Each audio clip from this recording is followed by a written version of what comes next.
Hello friends, welcome to my YouTube channel BMS Ayurveda. Previous lecture के अंदर हमने द्वंद्व समास के बारे में बात किया। आज के इस लेक्चर के अंदर मैं आप लोगों को बहुव्रीहि समास, जो अपना लास्ट समास है, उसके बारे में बात करेंगे। ये हो जाने के बाद अपना समास पूरा कंप्लीट हो जाता है। इसके बाद मैं आप लोगों को प्रीवियस ईयर एक क्वेश्चन लेकर आऊँगा नेक्स्ट लेक्चर के अंदर। बहुव्रीहि समास क्या होता है पहले देखेंगे। इसके अंदर जो पूर्व पद और जो उत्तर पद, वो तो पहले वाला पद और दूसरे वाला पद ये इम्पोर्टेंट नहीं रहेगा, प्रधान नहीं रहेगा। और जो अन्य पद, जो तीसरा ही पद जो रहेगा, वो जो तीसरा पद रहेगा वो इम्पोर्टेंस रहेगा। इसका विग्रह अपन इसको जब तोड़ेंगे तो यस्य सह पुल्लिंग के लिए लेंगे और यस्या सा जो है स्त्रीलिंग के लिए लेंगे। इसके अंदर जो है पहला पद भी और आखिरी वाला पद भी इम्पोर्टेंट नहीं रहेगा, तीसरा पद इम्पोर्टेंस रहेगा। जैसा कि आप देख सकते, चंद्रमुखी, यहाँ पर जो है चंद्रमुखी दिया है, तो इसको अपन तोड़ेंगे जैसा कि अपन कर्मधारय समास के अंदर देखा, इसको कैसे तोड़ेंगे, चंद्र मुखम, चंद्र एव मुखम। ये जो है आप लोग बोल सकते कि ये कर्मधारय तत्पुरुष समास है, नहीं, क्योंकि यहाँ पर चंद्रमुखी दिया, वहां पर चंद्रमुखम था, वो नपुंसकलिंगी था, इसलिए वो कर्मधारय तत्पुरुष समास के अंदर आया था। यहाँ पर चंद्रमुखी है, ये कर्मधारय के अंदर नहीं आएगा। ये कर्म चंद्रमुखी, चंद्र एव मुखम, ये जो है स्त्रीलिंग की बात कर रहे, चंद्रमुखी। यहाँ पर जो है मुख को जो है चंद्र से कंपेयर कर रहे, तो यहाँ पर जो है चंद्र एव मुखम, ये जो है फीमेल के लिए बात कर रहे, तो यहाँ पर आएगा यस्या सा, यस्य सा, ये आएगा चंद्र एव मुखम यस्य सा।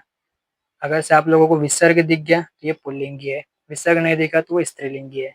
तो ये चंद्र चक्र पानी, तो यहाँ पर जो है चक्र पानी जो है, यहाँ पर होगा इसका चक्रम, चक्रम पानो, यहाँ पर जो है चक्रम पानो, यहाँ पर चक्रम पानो, ये पुल्लिंगी है, इसलिए यस्य सह, यस्य सह होगा।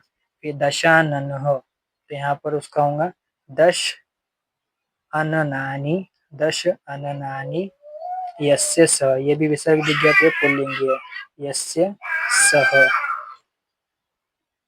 फिर यहाँ पर फोर्थ दिया शूल पानी, तो यहाँ पर होगा शूलम, शूल पानी का शूलम पानो, शूलम पानो यस्य सह, शूलम पानो यस्य सह। अब ये दिया पीताम्बर, तो ये पीतम, पीतम अंबरम, पीतम अंबरम, पीतम अंबरम यस्य सह, यस्य सह। इस तरह सॉल्व करना है।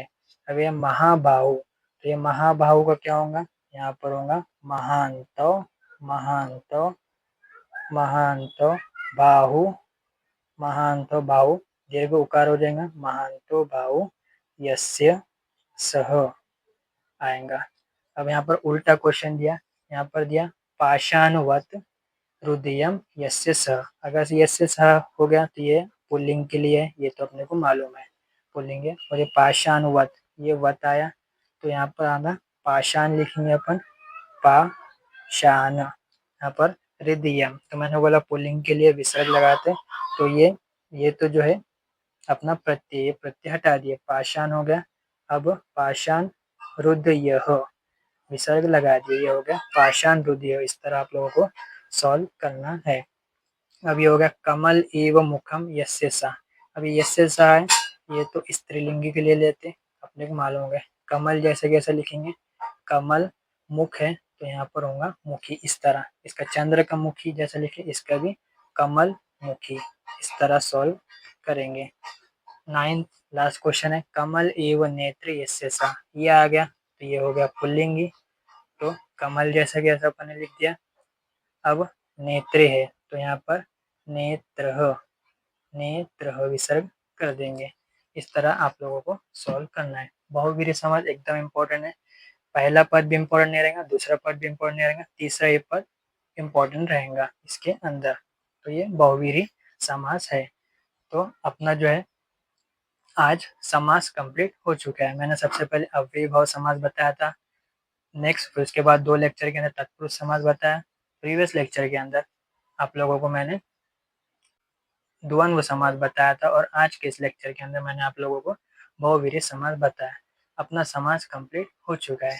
अब नेक्स्ट लेक्चर के अंदर मैं इसके क्वेश्चन लेकर आऊँगा और किस तरह समास सॉल्व करते हैं ये आप लोगों को बताऊँगा। अगर से अभी तक के कुछ भी डाउट रहा तो आप लोग मुझे कमेंट में पूछ सकते हैं। अगर से आप लोगों को मेरी ये वीडियो हेल्पफुल लगी होंगी तो लाइक करना, शेयर करना, सब्सक्राइब करना। Thank you.